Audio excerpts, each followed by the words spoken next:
When it comes down to it, the video game industry is a multi-billion-dollar industry, and yes, I mean billion. It is no surprise why though, with thousands of game developers hard at work pouring their blood, sweat, and tears into their games, their life work. They don't want to see it squandered or otherwise hated, so they try to make it as quality as they can. Sometimes, though, games are not as good as they seem on paper. Sometimes they're downright awful. But sometimes game developers don't care. Hello everyone, and welcome to PixelBay. I'm your host, Rob Boscamp, and without further ado, let's get into this countdown.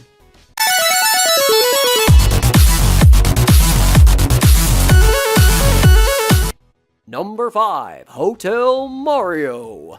In 1991, Nintendo had a deal with Dutch technology company Philips to use their disk systems for their consoles. With this deal, it also allowed Philips to make their own video games featuring Nintendo copyrighted products. This resulted in one of the worst blemishes in Mario's near-perfect registrar of games. Hotel Mario, made on the failed Philips CDI console, had you play as Mario riding elevators and closing doors at Koopa hotels to try and find Princess Peach.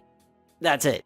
Naturally, with bad game fashion, there is a delay on the controls that can make enemies harder to deal with, and in some cases, it can even be a challenge to get into elevators, which is a prominent part of the gameplay. Some part of me wonders if the people making this game even played a Mario game before production. Number 4, Aquaman Battle for Atlantis. You were tasked to save Atlantis from the evil hands of Black Manta and Ocean Master. Sounds awesome, right?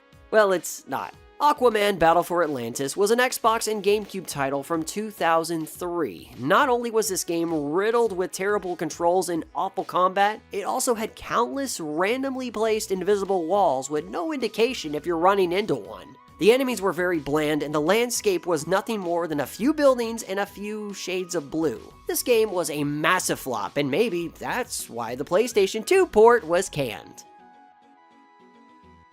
Number 3, Superman 64.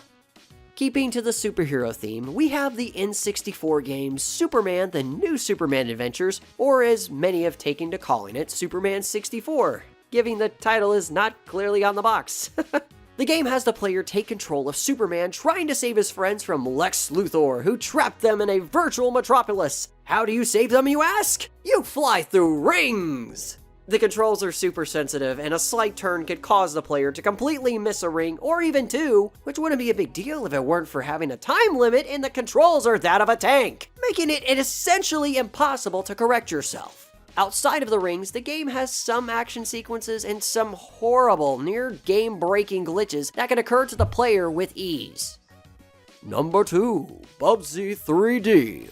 Many game developers saw the success of Super Mario 64, the first 3D Mario game in 1996, and some decided to try their hand at creating a 3D platforming game to complete with the titular Nintendo product. And while some went over well, others fell into the ground and into obscurity or into infamy, and thus Bubsy 3D was created.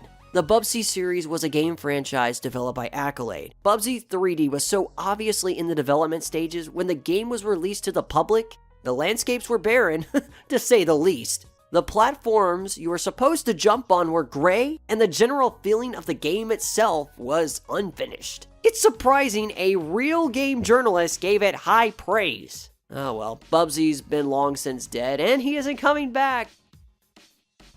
Oh, Dishonorable mention, Crazy Bus. Here's one that is a little more obscure. Crazy Bus was made by a Venezuelan company, however, it was a test or demo, and in 2004, this piece of work was self-published for the Sega Genesis, a console that had and has been long since discontinued worldwide since 1997. 6 years! What are the controls of this game? Naturally, this game has the most easy-to-use controls because it's only 3 buttons. Seriously, there's only the forward, backward, and horn buttons. But there really isn't much to say here. The only reason it is a dishonorable mention, because this is hardly even a game. Let's just move on. Number 1, Big Rigs Over the Road Racing. Some games will be developed and released to the public purposefully unfinished and worked on through the years. Examples of that are Minecraft, a game which was released very early in its development. Another example is one of the most popular games of 2017, PlayerUnknown Battlegrounds, which in the span of about 7 months sold about 15 million copies. Oh, but Big Rig's over-the-road racing was something else. The game is a racing game, but it was far from it at the same time. Not only did this game come out in a pre-alpha state, but you can clearly see a lack of thought put into the surroundings. Once a race starts, depending on the version you are playing, there will be either no truck, the truck will not move, or the truck stops before crossing the finish line, essentially making it impossible for you to lose. The timer is off the overlay. You can drive up a steep cliff with no speed loss. You can completely stop on the cliff and just stay there. You can even go in reverse and go faster that way. The sounds are also really bad, and there is literally no collision mesh. You can just drive through buildings and anything in your way. And don't even think about going on a bridge. Best part is, it's from 2003 and sold in stores. Did you enjoy this video? If you did, remember to like this video, subscribe to PixelBay for more pop culture countdowns like this, and turn on that bell notification so you are the first to know when we upload.